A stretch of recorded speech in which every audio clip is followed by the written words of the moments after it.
Morning, everyone, and welcome to the August 2020 Cumberland County Commissioners Virtual Workshop Meeting. Please stand and join me for the Pledge of Allegiance by saying, I pledge allegiance to the flag of the United States of America and to the republic for which it stands, one nation, under God, indivisible, with liberty and justice for all. For budget. The first one is for fund increase $610. Tammy, you're breaking up.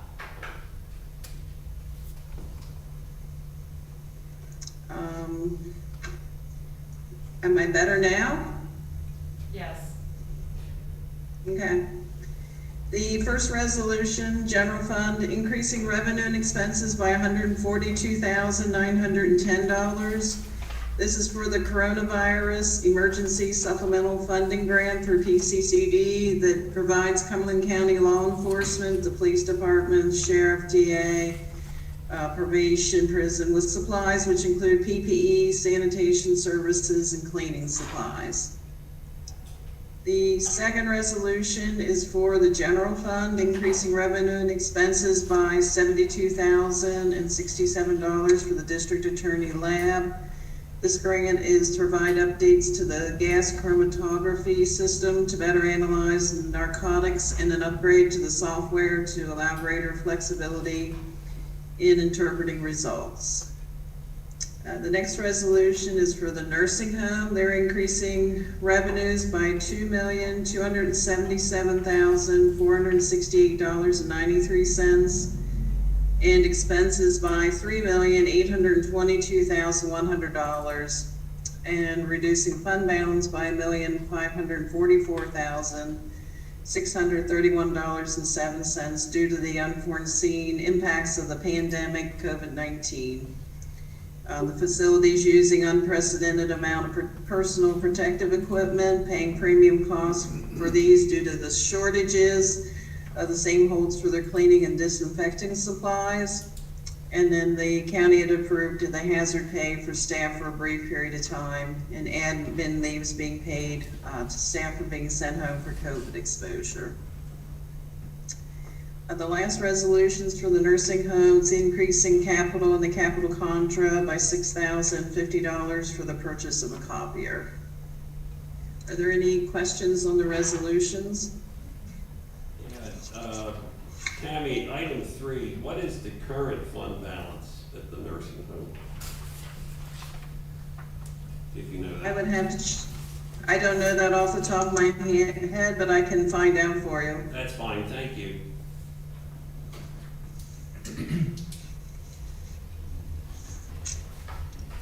The cost allocation plan, item 4. Finance is requesting approval to accept the 2019 cost allocation plan prepared by Maximus to be used in calendar year 2021. Cost allocation plans used to charge back costs to departments in order to maximize our federal and state funding. Is there any questions? Good. Thank you, Tammy. I don't know what you did, but once you restarted, we heard you loud and clear, so thank you very much. Okay, thank you. Next, I'll call on Nikki Napoli and Lisa Ryder to discuss the needs-based budget. And then also, they'll be discussing agenda item number 6, which is the Child Welfare Information Solutions Sharing Agreement. Good morning, Commissioners. And my usual budget summary and a graph.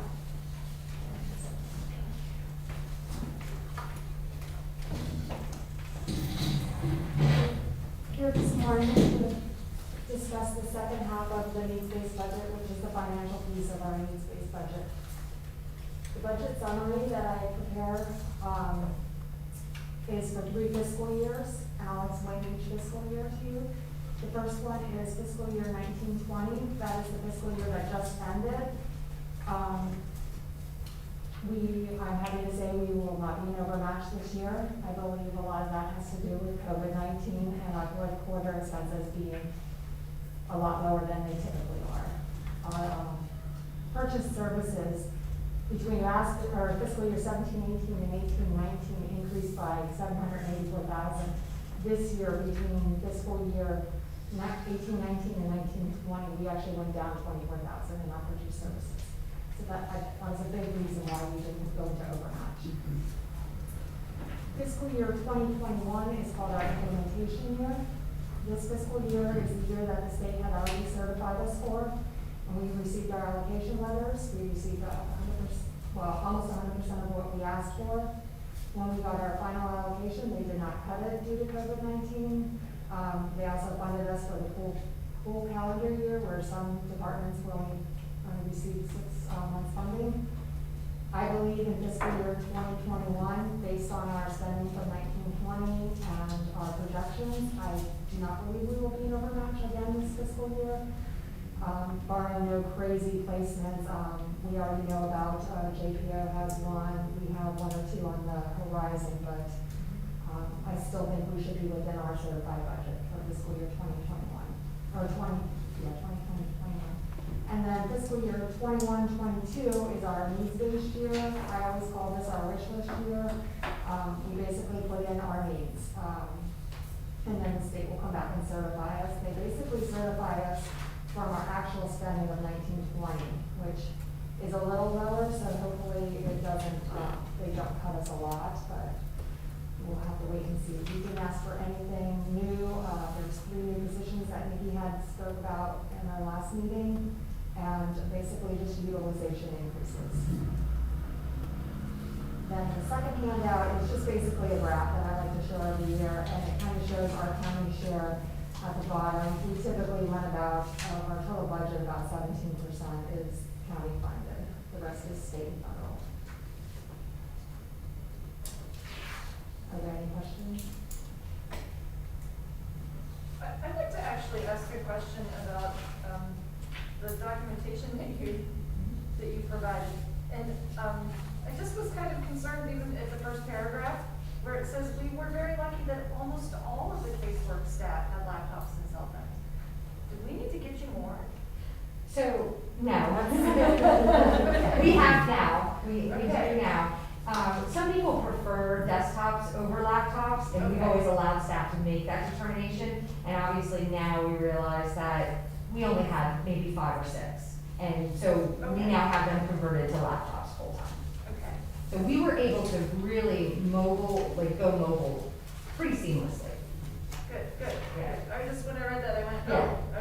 if there's a problem there, we need to fix it. I also wondered, I see this piece about the diversionary youth aid panel. What is that? That would be you. Yeah, come on, Commissioners. That's our youth aid panel. That's for youth that come into our system that we identify. We intake them, and they may not be their first-time offenders or they're low-risk offenders.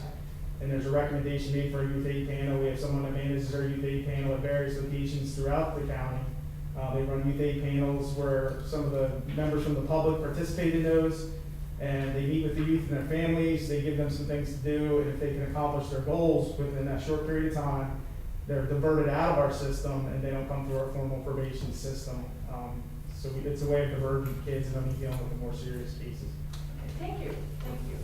And then another question, there's something here called Power by, BI. Correct. What is that? So that's another, that's a data system that we're currently running. Some of the graphs I've shown you in the past have come from that. Where we're tracking, we're working with a software program and a consultant that runs Power BI on all our Microsoft All Access databases. And our goal, we continue to build that and get dashboards from that to be able to make evidence-based decisions with regards to some of the programs we're using, what risk levels we're looking at, and making the best decisions with regards to the youth that we're looking for different programming for, so that we have the greatest effect at the end of the game, hopefully to prevent long-term or adult recidivism.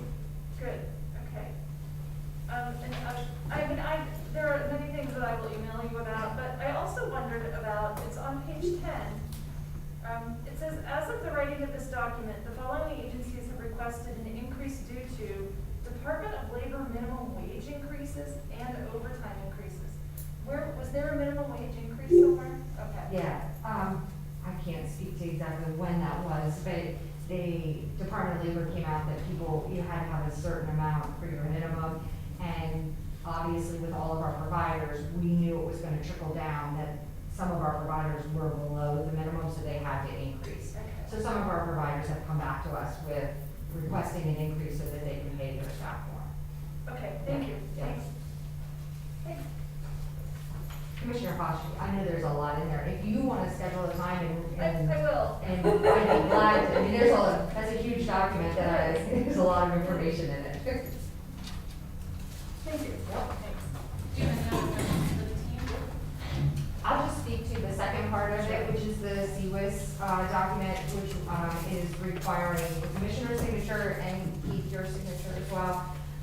There's no real change to this. This is the statewide computer system that we are required to use with the state to transport all of our reports and all of our documentation to them. So it is just our regular agreement. Nikki, is this the computer system that you said would be changing at some point in time? Yes. Okay, Yes. thank you. We're actively, I'm on a work group with the state right now. We're trying to use this time to create our new system. Yes. Thanks. Yep. Okay. Any other questions for the team?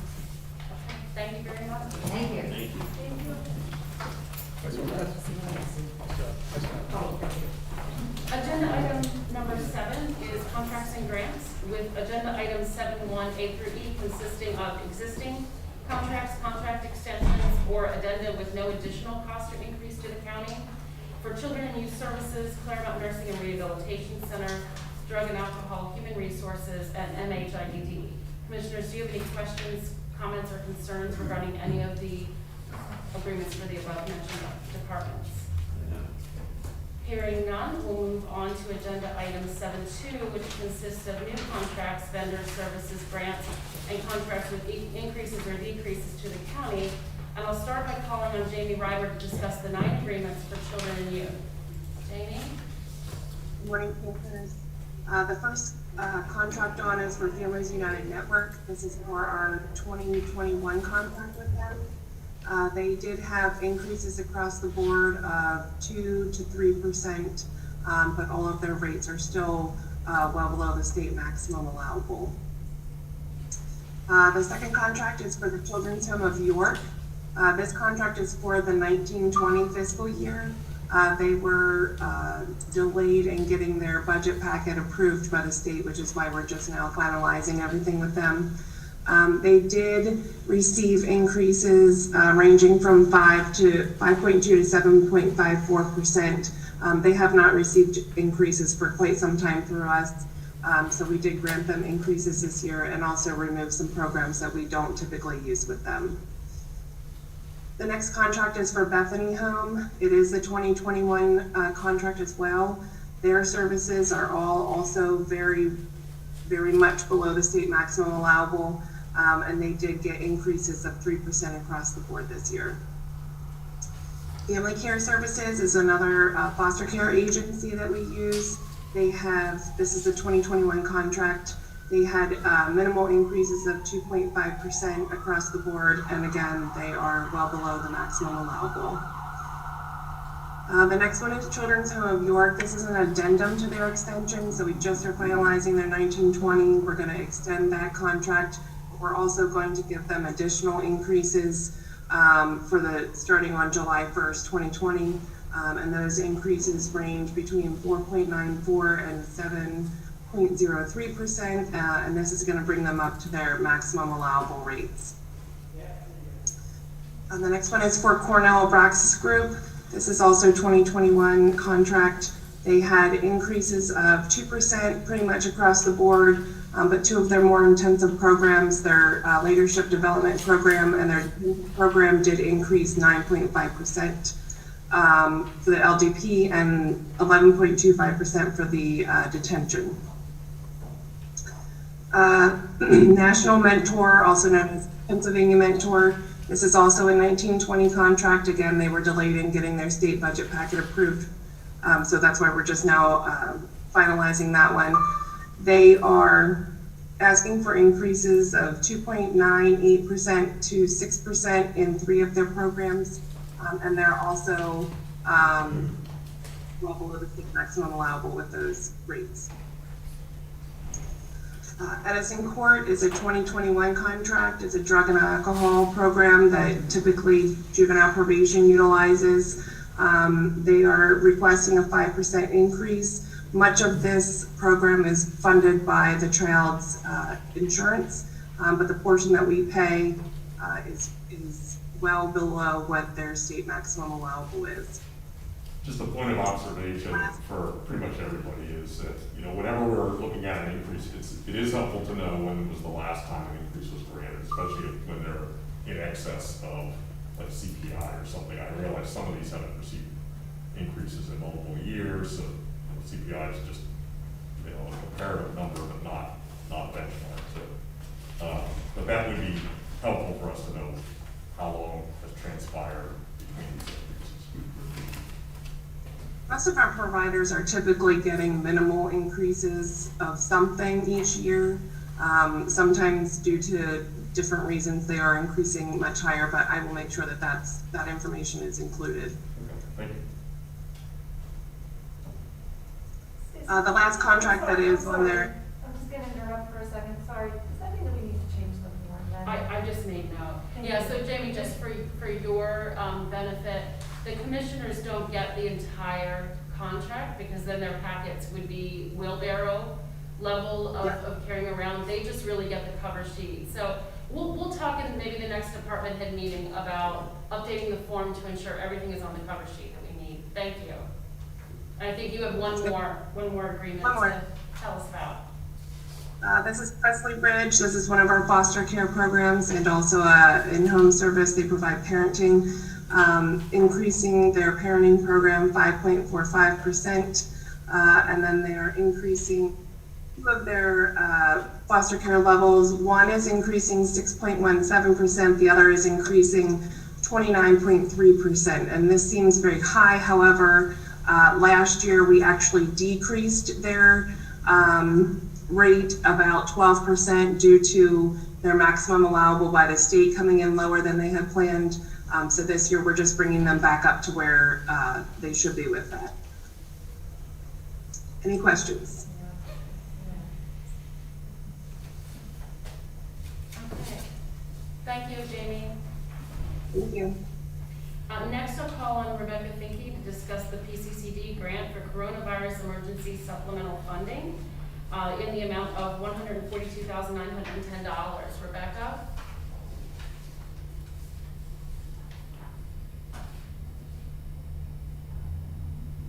I think she's talking. She's muted. Okay, Rebecca, you might be. I got it. There we go. Sorry. Good morning. So I'm here just to ask that you accept, sign, and return the award letter to PCCD for the law enforcement COVID-19 mitigation grant in the amount of $142,910 referenced in Finance's resolution earlier this morning.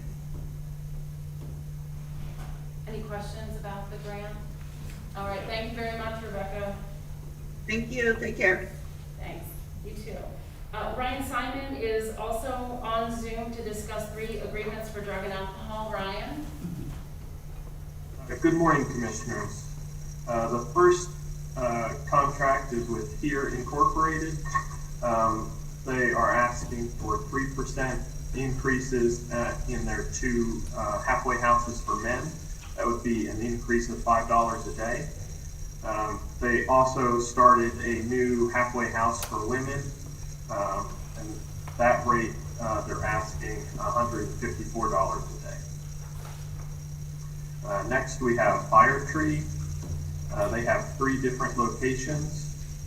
They're asking for an 8% increase or $22 increase per day for their detox location at Pottsville. And they're asking for 3% increases for their adult rehab at their Conewago Place location. That would be $5 a day. And then finally, we have Roxbury. They're asking for a 6% increase for their detox. That would be $17 a day. And they're asking for a 3% increase on their rehab rate. Any questions?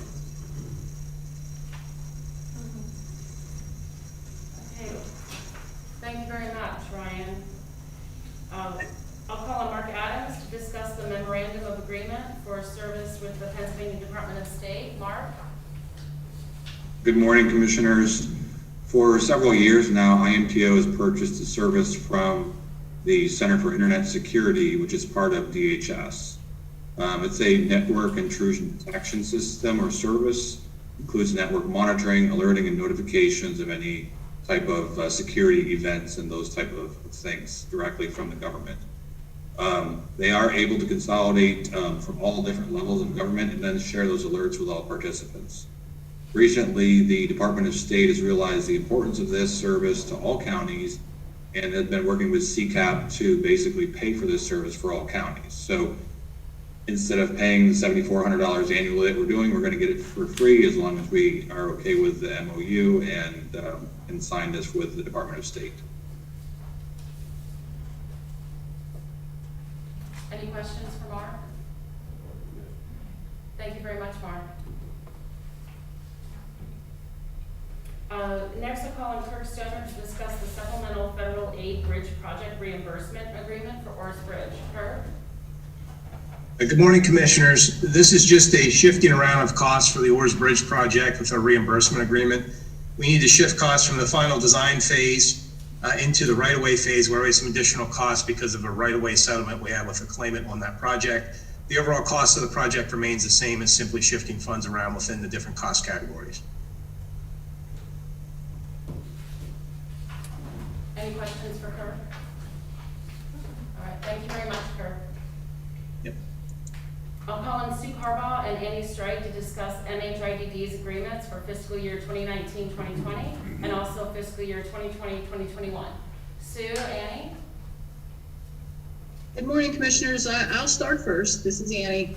I wanted to first just kind of remind everyone that New Visions is one of our larger residential providers. They also provide some social rehabilitative services for individuals with serious mental illness in our communities.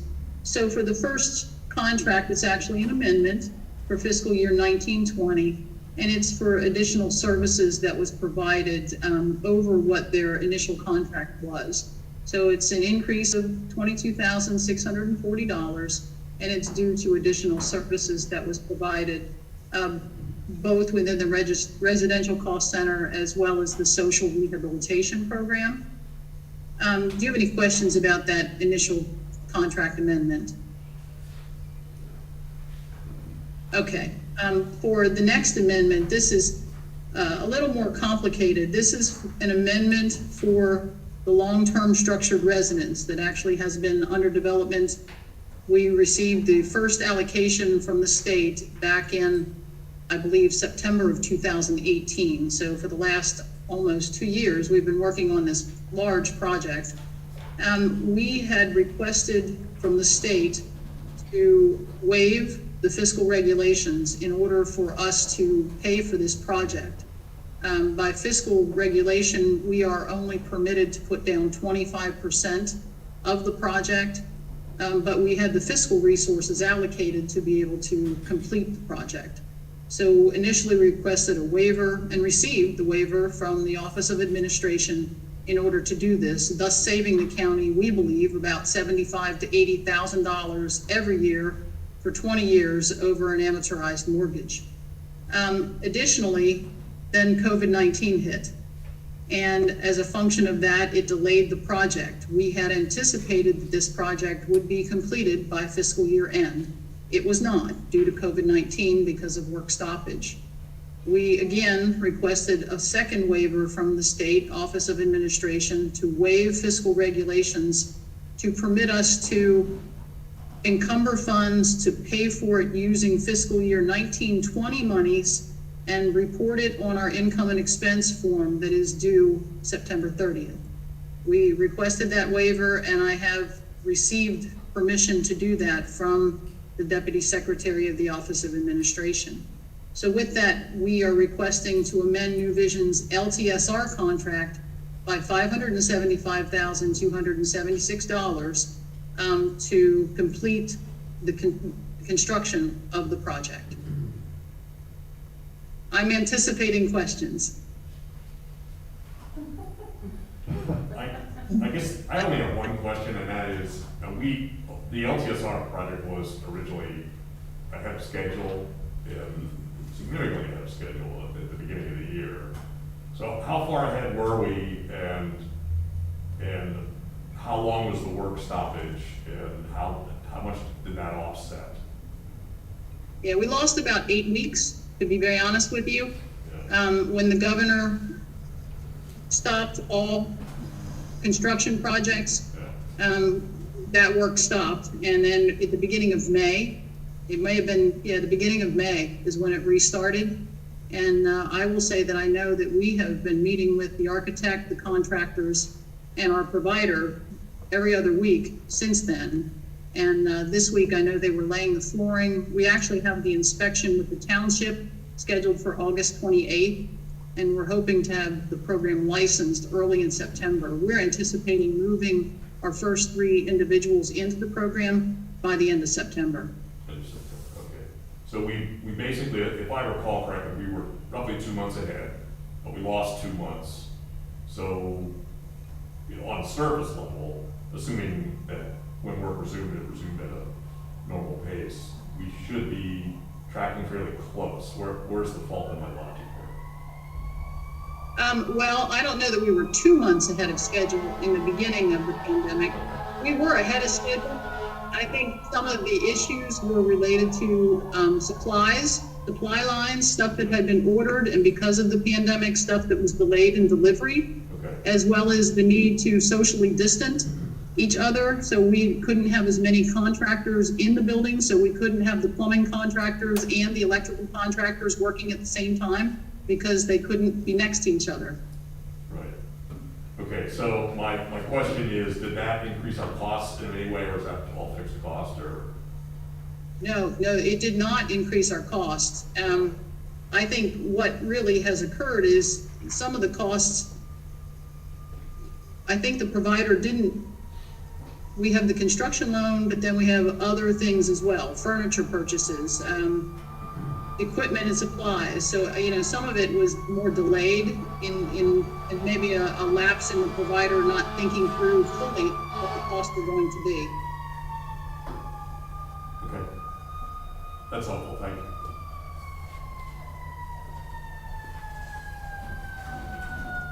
Okay, then I think I'll just proceed with the 2021 contracts.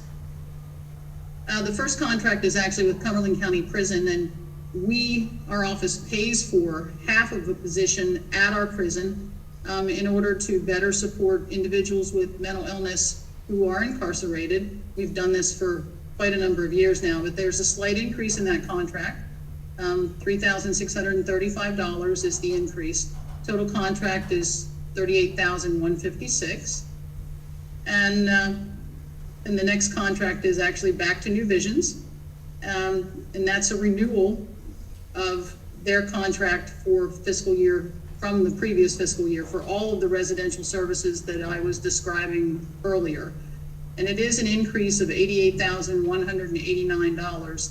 Some of that relates to increase in salaries. We were struggling to hire staff. In fact, we still are struggling to hire staff because the salary structure is such that it's a struggle to find employees because our salaries are comparable to the warehouses. And working with individuals who are disabled and mentally ill sometimes becomes difficult. So there was an increase of $88,189, which really, I think, is a needed thing to better support our workforce. Do you have questions about that? Okay, the next contract is actually for New Vision's provision of the LTSR service for this coming fiscal year, the current fiscal year 2021.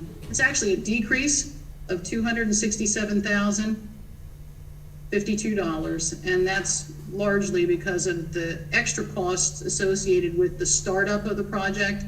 And just to give you some additional information, this year we will be partially program funding the project just to complete the startup, as well as then to pay for the people who are moving in as a transition. So we anticipate that their revenue initially will be less than their expenses. And then once we fully get the 16 individuals there, then we will move to a fee-for-service funded program. So in other words, it will be paid based on a per diem rate. And that contract is $1,632,948. Any additional questions? I have no question, but I do have a comment. Annie, I just want to compliment you on your manner of presentation with these numbers. I think that's maybe what I was referring to earlier. When you do this, I think it really is a good model, because I not only know what's increasing, I get a good idea of why. And it's very well summarized. What I'm hearing from others, and I'm not trying to be critical, is, well, it went up 8%. Well, why did it go up 8%? Well, they asked for 8%. And I don't know if we ever asked them, you know, can we settle for 6? I don't know if there's any give and take, or if we're just rubber stamping things. But your explanations are very, very good. And I know I can always get follow-up information if I need it. And I would Absolutely. I would hope that we can evolve toward something a little more robust from the others as well. Very nice job, thank you. Thank you. Thanks, Amy. I'll turn it over to Sue. Okay. So good morning, Commissioners. The next contract is an early intervention contract for the new fiscal year. It's with Health Pro Pediatrics. It's a new contract, and the amount of it will be $5,997, and it is for special instruction services for the children. The next contract is a intellectual and developmental disabilities contract. It's for Cynthia Vereen's. She is our family support consultant, and she does counseling with the families and individuals. Her contract is a decrease of $13,500. So the contract will be for $4,500. The reason for the decrease is that this is only a 3-month contract, because unfortunately Cindy is going to retire. And the last contract we have is a 2021 mental health renewal. It's for Living Unlimited. It's a $131 decrease from last year's contracts. It's for family support, and the amount of the contract is $12,913. Is there any questions? Okay, thank you very much, Sue. You're welcome. I'll call on Claudia Garner next to discuss the contract for Priority Dispatch Corporation and also discuss the roof grant. Claudia? Good morning, Commissioners. Public Safety is seeking your approval to purchase Priority Dispatch Corporation protocols in the amount of $432,186, and that is for call taking software protocols. Much like the emergency medical dispatch protocols known as EMD that our communication center utilizes now, this will be to purchase fire and law enforcement protocols that offer a series of questions for the dispatchers to ask each caller based on the nature of their incident. The questions will enable the dispatcher to then gather all the critical and consistent information in order to best foster the best possible outcome for both the caller and the field units. Purchasing these protocols will bring us into compliance with the new 911 center certifications set forth by PEMA that we've discussed earlier this year, and that is to implement standardized call taking protocols. The purchase contract includes the software and installation, the user training, quality assurance control, and training for that, 2 years worth of service and support for both protocols, as well as 1 year of case reviews for each of the various protocols that we have. Traditionally, Priority Dispatch requires payment upfront for this, but we were successful in negotiating 4 milestone payments, with the final payment of 37% being due 30 days after a successfully implemented system acceptance. We also negotiated to have our annual maintenance to begin at go live. Traditionally, their maintenance plan begins the day you sign the contract, but we didn't think that it was necessary to have maintenance on something that wasn't installed yet. So We negotiated for that date to start the day we go live with the 2 protocols. And then we'll catch it up with our EMD in a year and a half. We have a contract that expires for that maintenance. We'll catch all that up, and then we'll have one combined maintenance contract. Just want a big thank you to Keith for his diligent review of the terms and conditions. Our legal team and their legal team went back and forth many times to make sure that we could get the best possible terms and conditions for this agreement, given that it is software. So as I said, it was $432,186, but you may also recall that in February, we were thankful to receive a grant award of a reimbursable grant from PEMA out of the 911 Uniform Fund 15% interconnectivity grant funding. Our award for that will cover all of this expense except for $4,183. And that $4,000 is actually an eligible expense out of our regular 911 Uniform Fund. So there will be no cost to the general fund for this purchase. Is there any questions on that one? I'm good. We're good. Okay. All right, and the second item I have is we're asking for your approval of a grant agreement with PEMA for the state fiscal year 2021 Radiation Emergency Response Fund, known as the RER grant, in the amount of $22,118. That has a performance period of July 1 of 20 through June 30 of 21. This is state funds that's restricted for the counties to utilize in developing and maintaining our comprehensive emergency plans and response capabilities for the areas surrounding TMI, 3 Mile Island. The grant award is $22,118, and that is $629 more than we received last year. Do you have any questions on the grants? Okay, thank you very much, Claudia. And Thanks, have a good day. you too. Last, we have Sergeant Ward here to discuss the agreement for the Sheriff's Office. Brian? Yep, real quick, everybody, hello.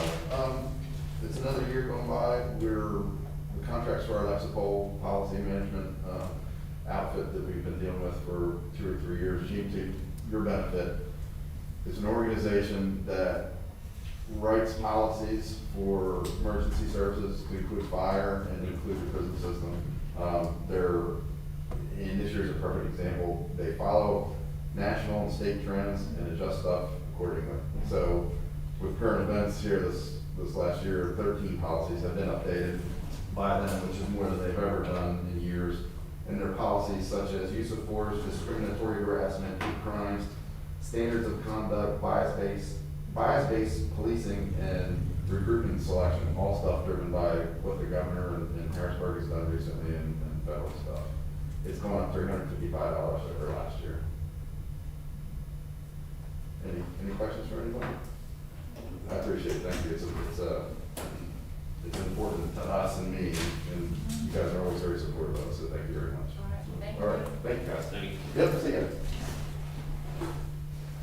All right, we'll move on to agenda item number 8, and I'll call on Ron Snow to discuss the motion to reaffirm approval of Thomson Reuters contract for a 2-year clear software subscription.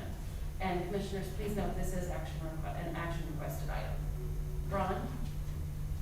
Good morning, commissioners. As Stacy mentioned, this is the reaffirmation of the clear contract that we entered into. Total cost for 2 years is $95,960.64. We have put an application in for consideration to fund this with the CARES Act funding for 2 years. What this will allow us to do is to vet the vendors that we will be giving out CARES Act grants to, making sure we are giving out those grants to reputable vendors. And then going forward, finance will be able to use the software to vet any new vendors we're bringing on into Lawson, and we'll also be able to do a vendor check where we do a mass upload of all of our current vendors, and it will recheck everything. So annually we'll have a good idea that we're still working with good reputable vendors. In addition, some of the court departments, warrant collection unit, the DRO office, sheriff's office, tax claims would be also to use the software to do any research or track down individuals they may need for their office functions. Ron, is that function the last- included in the cost allocation program? If everybody else is getting to use it, are they paying? So how we're handling it is we're gonna fund it, hopefully with your approval with CARES Act for the first 2 years. And then we will make a decision on renewal, whether it is a cost of the court department or if it is allocated out per license per department. That sounds logical. Okay. One other question, if you can answer it, Sure. is, so now you're already using this on the CARES applications, correct? We don't have it installed yet. We're waiting for the vendor to schedule our training, but we will be using it before we cut any checks. Okay, that sounds good. I would hope at some point the commissioners could receive a little information on any red flags that it identifies for us. Sure, we have, absolutely. Okay, thank you. Yep. Ron, is that price, Ron, the 96,000, I'm confused, is it for a year, each year for 2 years, or is that for the whole 2-year period? That's the total 2-year period. Because the contract term only goes for 1 year. The contract is for 2 years. Well, that'll need to be adjusted, I think.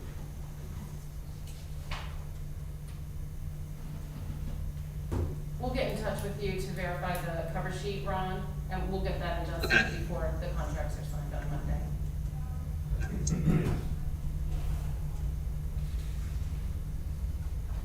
Any other questions for Ron?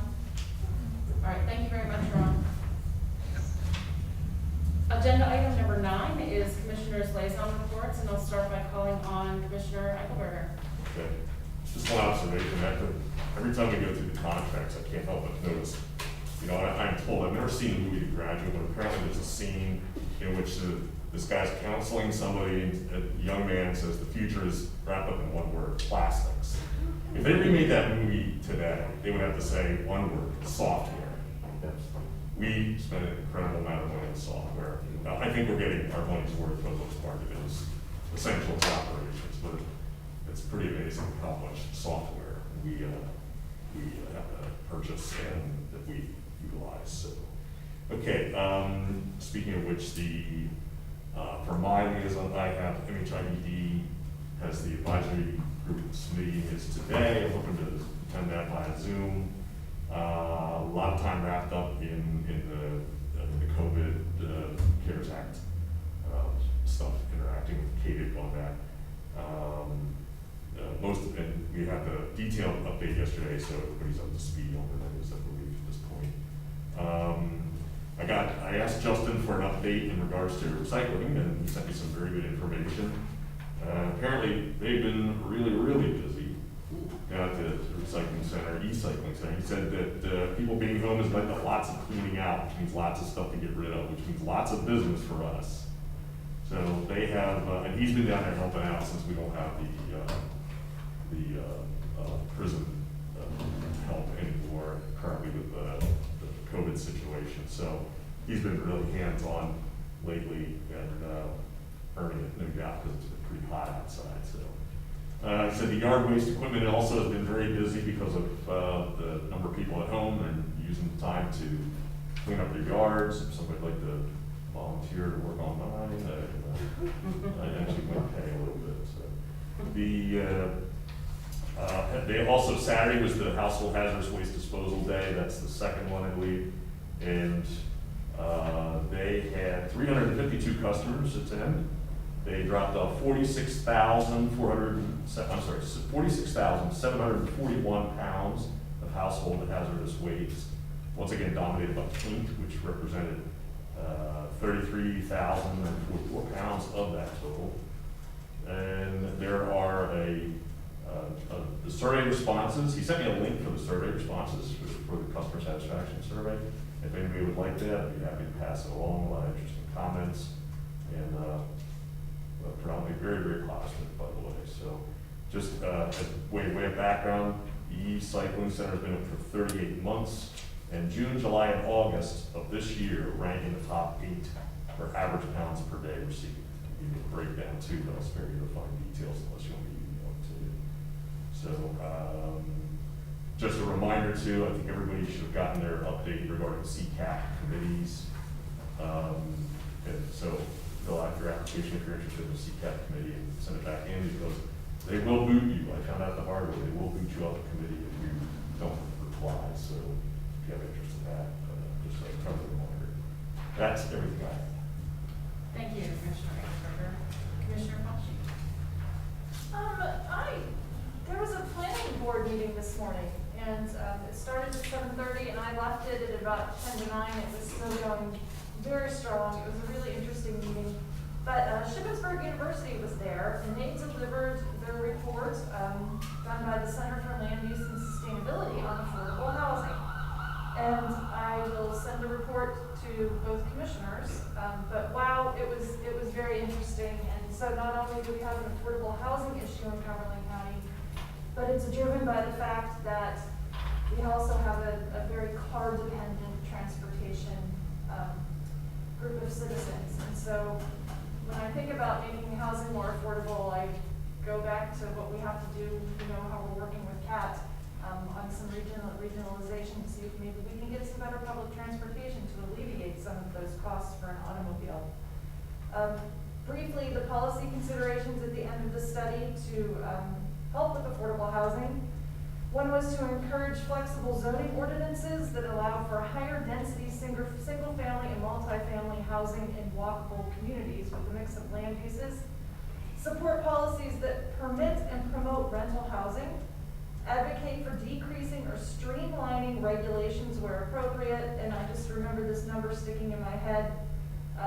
Regulation adds about a 30% higher cost to construction, which is that's something that we definitely should be working on. Pursue economic development options that attract higher paying employment opportunities. Support state and federal policies that increase the minimum wage or that promote a living wage. And advocate for workforce development related to the housing construction and remodeling industry. So I really enjoyed the presentation. I think the findings are probably some things that we knew and some things that we didn't know, but I certainly enjoyed it, and I was sorry that I had to leave that meeting early. The library board did not meet in August. I will meet in September and go visit your library because they're running and they're doing a wonderful job of socially distancing. And that's all I have today. Okay, thank you, Commissioner Fauci. Commissioner DeFilippo. Thank you, Stacy. Gene, it's good to hear that that report was done. We've been waiting a long time for that. And hopefully it will give us some ideas here to make the situation better. Two reports. The Ag Board met last week. An update on farms that have been settled so far. The Dillner Farm in Southampton and the Jones Farm in Silver Spring, which is a co-broke. They in total combined for 200 acres, and there's 5 others that will settle in the September-October time frame, which will be another 400 acres. At the August meeting, offers were made to 8 farms, total just under 800 acres, and they are located in Upper Allen, Southampton, Monroe, Penn, and Dickinson. That's all I have for the Ag Board. CapCog met this week. Cheryl Delosier, state rep from the 88th District, spoke, gave some updates. Apparently, a piece of legislation that's been at the Capitol for quite a while, a bill regarding the use of radar for municipal police forces, apparently is going to be voted again by the State House. The State Senate has passed it almost unanimously. Update on COG events. They will have a picnic and a golf event on September 21st at Armitage Golf Course. Same day that CADIC is having a similar event at Carlisle Country Club. I'm going to attempt, I will be participating in the CADIC event in the morning and hope to get to the CapCog event in the evening for the picnic. I hope that my colleagues would consider going to While at the Cap Cod, Ken Martin, who's a township commissioner at Upper Allen, just asked me if the Board of Elections would consider, as you know, during the primary, we had a drop box at our Bureau of Elections. He had asked, due to the fact that we're gonna have, probably a much higher number of mail-in ballots, and when we're hearing about the post office and some potential inefficiencies, whether or not the county would consider maybe one or two additional drop boxes. And Ken had said, wasn't confirming, but he said, possibly if approved, Upper Allen would have one in their township building and it would be secure. So I just wanted to pass that along for discussion at our next BOE meeting, and that's all I have. All right, thank you. You're welcome. I would like to report that an executive session was held on August 19th, 2020 at 9:30 a.m. regarding personnel. Is there any other business that needs to come before the board today?